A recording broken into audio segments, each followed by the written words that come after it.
Selamat datang ke ASM Podcast yang dibawakan khas oleh Akademi Sains Malaysia. Siri podcast ini merupakan platform perkongsian topik-topik berkaitan sains, teknologi, inovasi dan ekonomi STIE secara santai dan mudah difahami. Setiap episod akan menampilkan jaringan pakar ASM yang akan berkongsi pengalaman dan pendapat mereka tentang STIE seiring dengan etos ASM. Budayakan sains, raikan teknologi, cetuskan inovasi.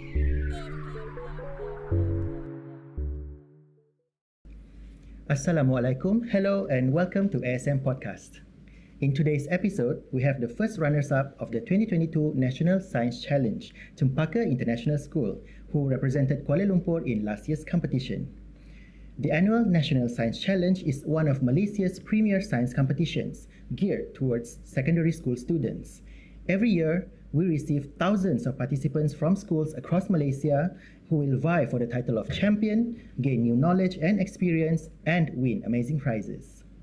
Today, we will chat with our finalists about the experience during National Science Challenge, as well as getting their points of view during the waning STEM interest among the younger generation, particularly the Gen Zs. Alright, without further ado, let's start the show. Welcome guys to ASM Podcast. Thank you for having us. Alright, we'll start off with a simple introduction. So please introduce yourself with your name and which class you're currently in. So we'll start with you. Right, so my name is Hashim. I'm in year 11 and I'm currently doing my IGCSEs in Cempaka. I came to Cempaka 5 years ago, and since then I've really developed an interest in STEM and technology and engineering. And this competition was a perfect opportunity for me to test my skills and develop new areas of expertise. Yeah. How about you? My name is Goik Zuwern from Cempaka, and I'm year 11 right this semester. I'm also doing my IGCSE, and I love innovation and technology, so this was the perfect opportunity for me to explore my... Alright, so I'll call you Ian, yeah, and I'll call you Zuwern. Yeah. Alright. Thank you for the introduction. So, looking at you both, I don't think that you're just academically excellent. I think you would also be active in extracurricular activities as well. So, do you mind elaborating on that? Right, well, I am a competitive swimmer for Kuala Lumpur. So I go to training twice a day, and I've been doing that for around 4 or 5 years. And yeah, I do compete for Kuala Lumpur and swim around Malaysia in certain swim competitions. And swimming is definitely my favorite sport. I'm more on the art side. I play the cello and saxophone. Oh, interesting. Yes, I play musical instruments. I've done like music theory. I also play a bit of tennis. Have you done any performances? Yes, I usually do it for like celebrations. I've also been to Hong Kong for competitions. So, yeah. Sounds very interesting, and it seems very balanced for both of you. Yeah, I believe that moderation is good for everything. I agree. Alright, so before we proceed to our main program, I would like to talk about this year's National Science Challenge. Hi everyone! I want to let you know that registration for the 2023 National Science Challenge is now open. The competition is open to all secondary school students aged 13 to 16 years old. What will you get by participating? All participants will receive a national level certificate, plus you will be given scores for Pentaksiran Aktiviti Jasmani, Sukan dan Co-Curriculum or PAJSK. Who knows, you will get to go right up to the grand final, where the grand finalists will stand a chance to win the Prime Minister's Challenge Trophy and an overseas study visit.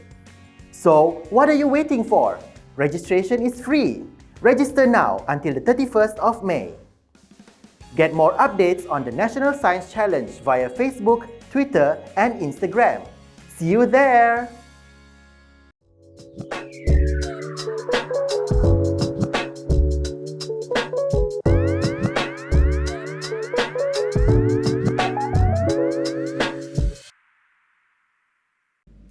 Welcome back to ASM Podcast. Let's get back into today's topic, reviving Gen Z's interest in STEM.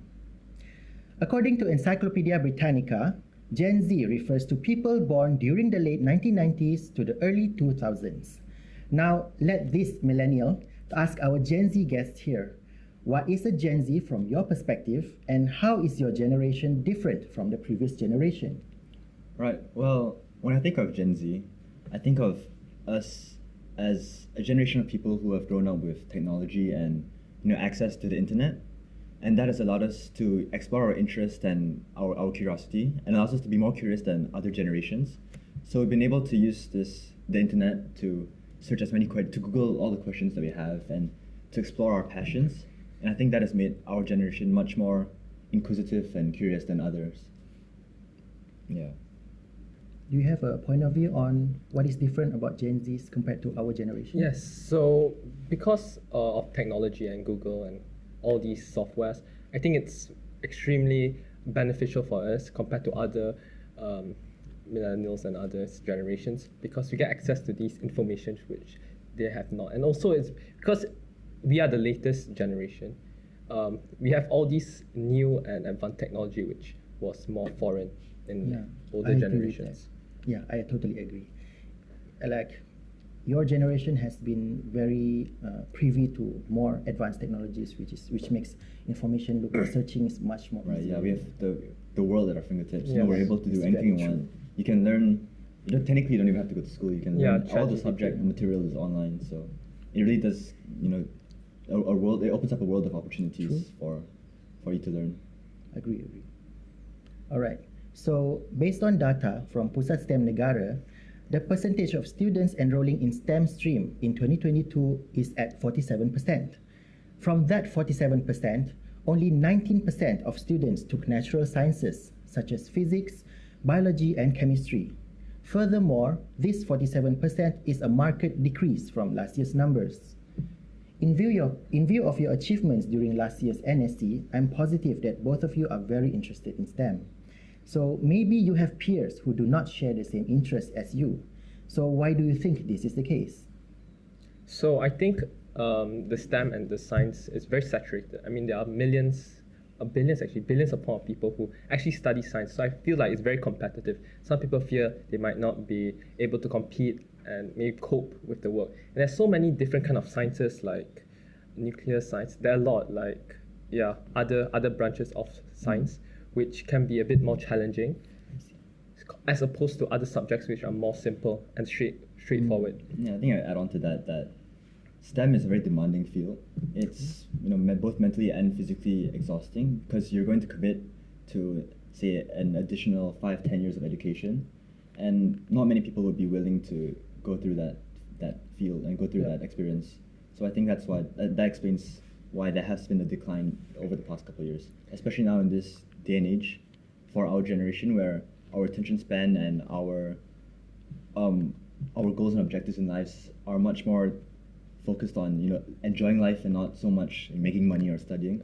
So I think that's also been a big part of the shift towards. Yeah, there are more subjects, because compared to older generations where like they haven't discovered more like field of sciences or field of certain subjects, I feel like people have more opportunities for certain other subjects like arts and sociology. So okay, so tying back to your broader access of technology, I would say that other fields aside from STEM would be more achievable and also more interesting compared to the natural sciences. Am I correct? Yeah. Okay. So moving on, I'm sure you've heard of preconceptions or stereotypes of people in STEM, such as the good ones would be like intelligent, visionary, tech-savvy, or even the negative ones like socially inadequate, awkward, or boring. Okay, so what do you have to say about that? Yeah. I mean, these are all stereotypes, right? I feel like it varies for each person. Someone can be extremely well articulate and also be really good at science. So I feel like a stereotype does not really generalize the entire field of science. So you should really, if you're interested, you should just pursue what you're interested in. You shouldn't be discouraged with all these stereotypes. Yeah, in terms of the good stereotypes, I completely agree that people in STEM are definitely tech savvy and smart and intelligent. Yeah. However, for the negative stereotypes, to an extent, it is true, because as I said, STEM is very demanding. There is a lot of information to consume. There's a lot of things to learn. But at the same time, like being socially awkward as a stereotype is not necessarily true, because STEM involves so many things, such as projects, such as teamwork and collaboration with friends. You know, you're able to come up with solutions and create prototypes together with friends, which is what we did during the NSE. And that just shows that these stereotypes aren't always necessarily true. Yeah. And maybe I would think that maybe it's like a misconception as well. Right. Correct. Because most of the time, maybe people in STEM would be like too busy thinking about solutions or Yes, busy that thinking could about be true. Yeah. how to carry out something, an Yeah. experiment perhaps. So it may come across as socially awkward to someone, right? That is the case. That could be the case. Yeah. Yeah, okay. So we go back to the negative stereotypes of people in STEM with labels such as geek, nerd, and also socially awkward. Yeah. How true do you think are these labels in this present time? So I mean, I wouldn't say for everyone. Like you can't generalize the entire field. But obviously there are some geeks and nerds, which I personally do not think is a bad thing. I mean, if you're going to be a geek, I mean, you're defined as like, or someone who studies a lot, I feel like it's just their passion, right? They want to study. You They're just passionate about you it. shouldn't like discourage or demoralize them for doing so. So, Yeah, it's just it's a way for them to explore their own interests in their own ways. So it's not up to us to judge and call them these Yeah. stereotypes. Yeah.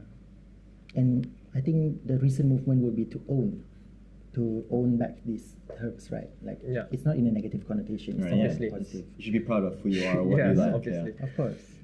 All right. So, in an effort to correct all these negative perceptions, how do you think we can do that? How do you think we can beat all these negative perceptions?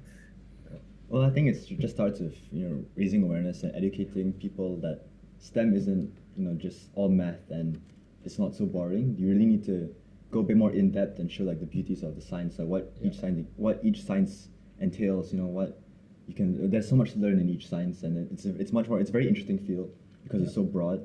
So I think people need to know that it's not just like doing math and solving problems. There's a whole new field to it. There's a whole new dimension. and the possibilities are infinite, right? So some things that have not been discovered can obviously be discovered in the next generation. So I think that is particularly interesting for me. So to promote that ideal would be, I think, will broaden people's mind on the field of science and make them more interested in the STEM subjects. Because science isn't just formulas. Yeah. It's also about understanding and discovering new things. Even Yeah. to this day, we're still in terms of physics, biology, and science and chemistry. We're still learning new things, which Yeah. is really interesting.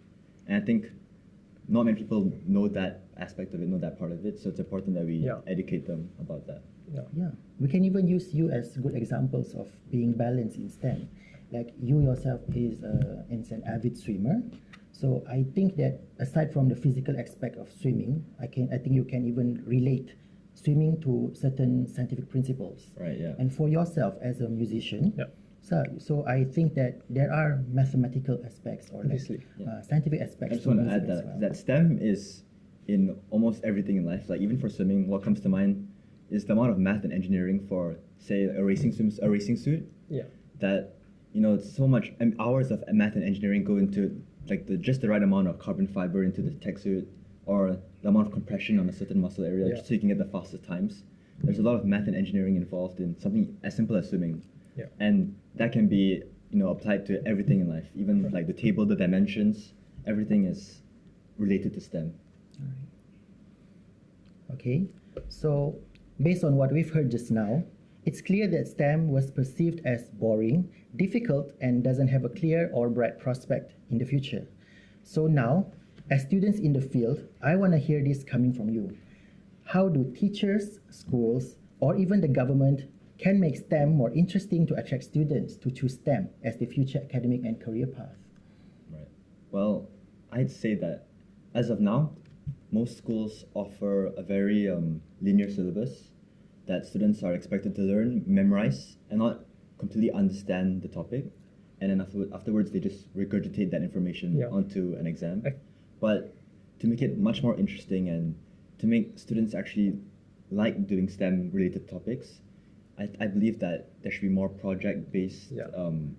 There should be more projects given, because you really learn much more when you're actually building the prototype and when you're able to research a product plan and to do all your fact checking and reading all your articles. That's an important part of STEM, and that's not exactly provided by some schools. Yeah. To add on what he said, I feel like STEM is very linear. I feel like for us it's just physics, biology, and chemistry, but there are a lot of branches of physics that people are more particularly interested in. So if people come to think of like physics, it's just about forces and everything, but it's also about like astrophysics, right? About the space. So people might be interested in that and might not want to do a particular part of the whole physics, So allowing them to only take a certain part, like astrophysics, allow them to be more interested. All right. So from what you've been saying just now, I think what we can take away is like we need to make science a more hands-on activity and a lesson, Yes, so that we definitely. can relate all these abstract theories Yes. into like real life applications. Yeah, because right? some people just learn better by some people feel- are practical learners, not all are visual or feel like tactile, it's so more it's better interesting. to do a hands-on project. And from what Zuwern has said, since there's like a lot of scientific fields out there, Very concentrated. so we need to educate people on actually you can do this. It's not just physics. We can do a lot of things with Yeah. physics. So we can tell everyone that you can apply physics to whatever, Yes. to whichever school, right? Yeah. Okay.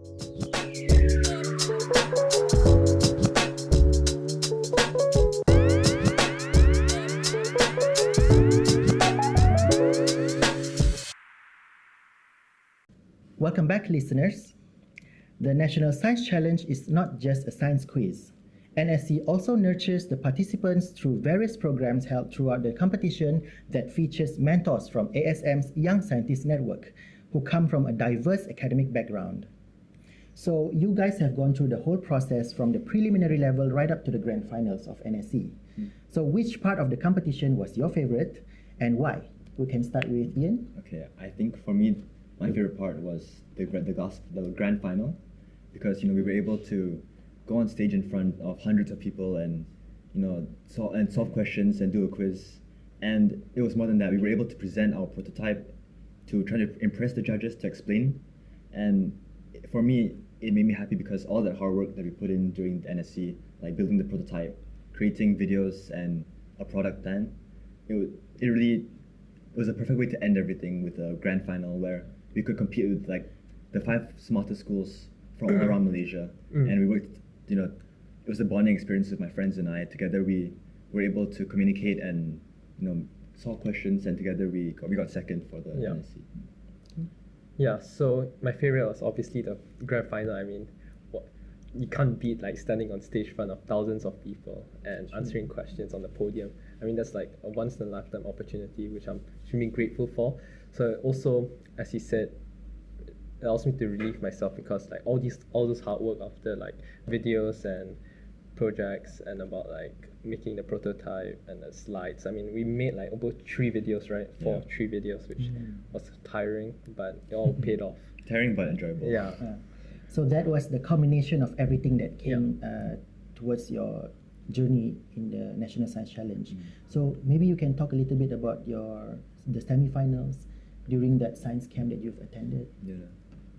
Okay, so what the semi-finals? When we got to the semi-finals, we were obviously very relieved, but we knew that we had to do something and make something innovative.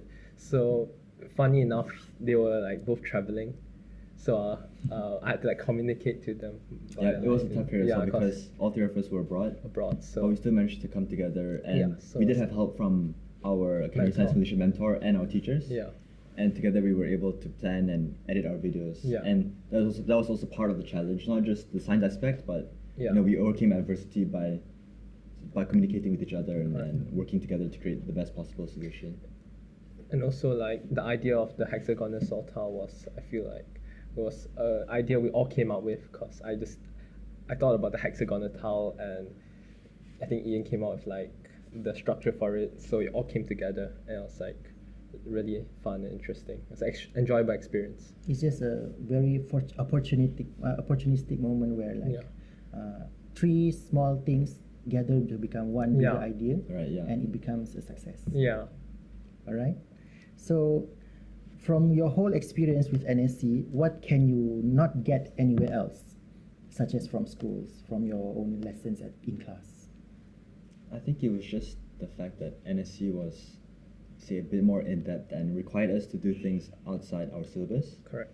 So and because the previous year's competition was about sustainability, innovation, and so that really made us think in a different way, in a different perspective. So because we hadn't really thought of the sustainable and renewable side of our product, but this year's NSC really helped us to realize that the situation our planet is in, and it helped that we were able to come up with a product that solved the issue last year, which was about flash flooding. Yes. Yeah, so I think that it's not just separate classes of physics, biology, and chemistry. It's a combination of everything all at once to solve a global issue, right? You're right. And he also gave very practical and real life examples, because last year was about flash flooding, and Malaysia was going through a period of very serious floods. Yeah. So it really helped us, be in a position where it made us think as engineers and architects, and we could envision ourselves actually trying to create a product that could help people in real life. Yeah. Aside from the science aspect as well, I think it gives you all more opportunities of communicating with each other. Correct. And like being in a smaller group, I think would be helpful towards allowing you to shine, so to speak. So how does it allow you three to have this communication opportunity with each other? So you mean being in a smaller group? Yes. So being in a smaller group allows us to be more intimate and like a deeper bond compared to like a broader group or larger group. I mean, he's good in physics, I'm better in chemistry, and my other team is good in bio, so it's perfect because we stick to what we're good at. And we all we all had our own strengths, but yet we still work together to create the best possible outcome. Being in a small group, as you said, we were able to, if we had a problem with our prototype or with our video, we weren't afraid to just communicate with each other and tell each other what went wrong. And it's really fast, we could work right? together. The communication was very quick, which helped as a small group. Yeah. All right. So maybe can you elaborate further on your relationship with the mentor that you were assigned to during the projects? Our mentor did help us throughout the process, because at some times we were quite lost and we didn't know what to do. I mean, before our hexagonal solve, she actually recommended using the hexagon. So she actually briefly came out with the idea. I guess of that. because they're much more experienced in their field, they were able to give key insights that perhaps we hadn't thought of or we haven't learned yet. So in this instance, our mentor taught us to use the hexagonal shape because it maximizes the surface area while with the smallest perimeter, which helps with our design. Okay. And it's those little things that we wouldn't have gotten ourselves, and our mentor provided us with that. That's good to know. All right. So, of course, by joining NSC, I'm sure you already have a certain level of interest in STEM. So, compared to before joining NSC, how has the competition elevated your interest in STEM? Gonna do this.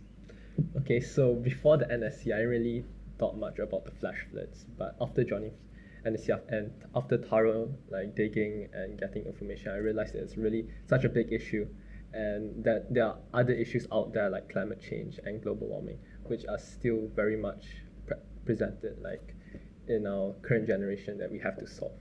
So I feel like this helped me rekindle my interest and passion for science, and gives me a better opportunity to create products or innovate gadgets that can help beat these world issues like climate change, like our hexagonal saw tile that combated flash flood. I think we can create more devices. I'd like to say also that projects NSC really helped me realize that STEM is a huge part of our world, that STEM is incorporated and a part of everything in life, and that's why as I said earlier, that STEM doesn't have to be so linear about math and engineering, that's a broader aspect, and that it actually made it fun because the NSC allowed us to do to solve real world problems, and then we were able to come up with solutions, and that made it much more interesting. Yeah. So NSC gave you an outlet for you to express your knowledge and apply it to real life problems and issues. So give us a goal, motivation, right, to continue. Okay. So besides competitions like NSC, so how do you think we can revive interest in STEM, especially among Gen Z? I think promote it through tournaments and I'd say internet. to promote it and to make the cash prize more interesting, make the incentive to participate in STEM activities more interesting.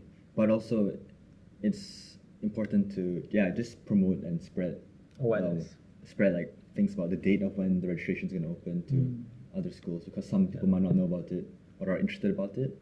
Yeah. So I think it's better to just I feel like share with all your friends also when making NSC is it going to start. a bit more like maybe in future and maybe make it international. I mean, to other countries, because other countries may have Or maybe you have like certain preferred outlets, I mean like preferred channels where we can approach you, or a certain way of communicating what we want to get like I participation. think I think using like things such as TikTok and Instagram, which are very I think that's closer to the younger closer generation to the nowadays. But it's also generations. important that maybe, as you said, go international, because part of the thrill and part of the joy was being able to compete against other teams from all across Correct. Malaysia. So perhaps if we could compete with other schools, It'd be very in interesting. China or in America, that Yeah. will really push us to our limits and push us to the best we could possibly do, and that could I think that'd be very beneficial. For, Yeah, and it also can demonstrate our like knowledge compared to other countries, Yeah. right? Yeah. Like what we're facing now may be different from what they're facing, True. So It would helps help us, to expand your own knowledge as correct. well. Okay. All right. So, dear listeners, the Academy of Sciences Malaysia, as a change maker in the national STIE arena, always strives to support our bright young minds in becoming future leaders for Malaysia's science, technology, innovation, and economy ecosystem. Since its inception, the National Science Challenge is proud to have recognized many talented students that have embraced STEM as their education and career path. Who here is planning to continue their education or career path with STEM? Well, as I said earlier, STEM is a very broad topic. Science, technology, engineering, and math. That basically entails every job that I can think of possibly, or most jobs. So I do say that STEM will be an important part of my life in the future, because it's a part of so many things like engineering or finance or even like natural science. But it's not. But STEM is also important because it teaches you about collaboration, about teamwork, and it's those attributes and skills that I can take from STEM and incorporate them into other fields. So in a way, STEM will always be a part of me in the future. All right. So personally, I mean, what would be your future plans after school?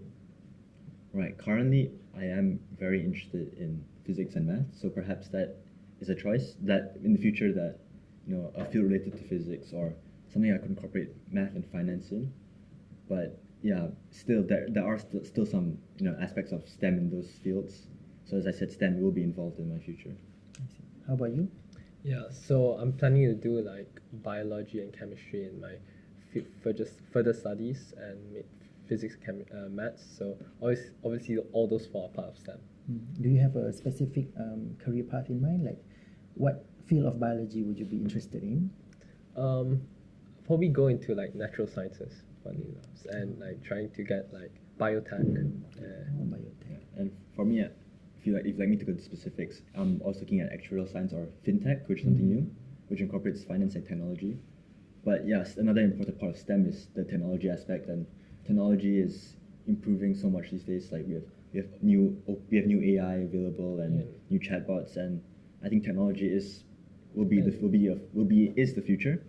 So it's important, to be updated and be up to date about these technological advancements. Correct. So like, I mean, the only the subjects we know right now are the one that have existed, but you don't know. Like in the future, maybe we have new subjects. So you're keeping your options open for any so upcoming. You can create your own job. create our own maybe field. even create your own job. It's what we do now. Studies, Field. yeah. Our own field.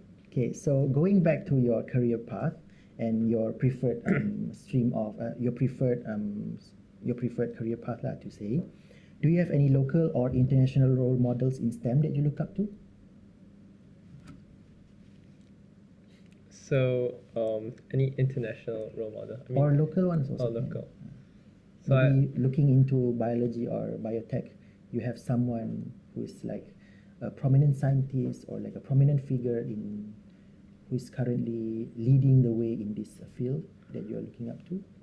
I mean, I feel like I'm also particularly interested in finance and the economic side of the world. So I think Elon Musk is I kind of look at Elon Musk. I mean, he has done a lot of things like explored like SpaceX, and his role in molding the science STEM subjects like physics and astrophysics. I feel like he inspires me to maybe do the same in the future. Maybe. And for me, I'd say an international role model for me would be Ray Dalio, because for me, I'm very interested in finance and math, and Ray Dalio was among the first to be able to realize, what technology is capable of. That by inputting this data and all the statistics, he was able to predict market positions and market equilibriums. And Ray Dalio saw that opportunity, he seized it, and he used technology as it should. And I think that for me, it represents that I don't necessarily have to follow the paths of other people. I can make my own. I can forge my own path, and the world is my oyster. Yeah. I have technology in my hands, and there's many ways of making my own means. All right. So we are approaching the end of our episode now. So before we leave, what message do you want to share with the future you? I'd say for the future me, I'd definitely tell him to participate in more competitions such as the national science competition, and because it was just a great way for me to be exposed to new schools, to different people. But more importantly, we learned much more in depth. We learned how to create a business plan, a product, to create a product, a prototype, to present that prototype, and these kind of things can't necessarily be taught in school. Mm-hmm. And it really was a great way for me to learn and mature and to develop myself as a person. And what I've learned during NSC will definitely change the way that I operate and think in life and in the future. So I'm forever grateful for the experience. All right. How about you, Zuwern? Okay, so for my future self, I feel like I would tell myself that don't be discouraged of what other people say. I mean, it's your passion, it's your life. Do whatever you want. In science, I want to do like biotech and like the finance side. I mean, some people might want to do other things. So I'm just saying, like, maybe don't be discouraged by what people say. Maybe they think like, oh, it's a boring subject, or how STEM is seen as like nerdy and more like geeky in a sense. So I feel like don't be discouraged and should always do what you want at the end of the day. You choose your own path. Yeah. All right. So from a message to yourself in the future, how about a message to our listeners, especially among your peers perhaps, to encourage them to explore STEM as for personal enrichment or even as a viable future path? Right. For me, I'd say just go for it. Yeah. Seize the day, seize the opportunities, because you have your whole life in front of you, and if you're really interested about something, you have nothing to lose. You should just join the competitions. You should just you and your friends should get together to create a product, because the worst thing that happens is you don't win anything, but you still will benefit and gain experience from that project. So honestly, you should just join as many competitions as you can, and that's what I would say to all the listeners out there. Yes, I agree with Ian. You should just join tournaments and science competitions. I mean, as he said, even if you don't win, you walk out at least knowledge and a deeper bond with your teammates. Also, you don't know how fun it is, right? It's what you see on television. You actually haven't experienced it. So you might think it's boring, but once you actually try it, it might be much more interesting. So I feel just give it a go. Even if you don't like it, you can always explore new options. It's a very encouraging message to our listeners. All right. So once again, thank you to our guests from Cempaka International School for the entertaining and insightful podcast session. Thank you. And I wish you all the best in your future endeavors. And to all listeners, we hope you have enjoyed this session, and be sure to follow ASM Podcast on Spotify for more episodes like this. Thank you and have a great day.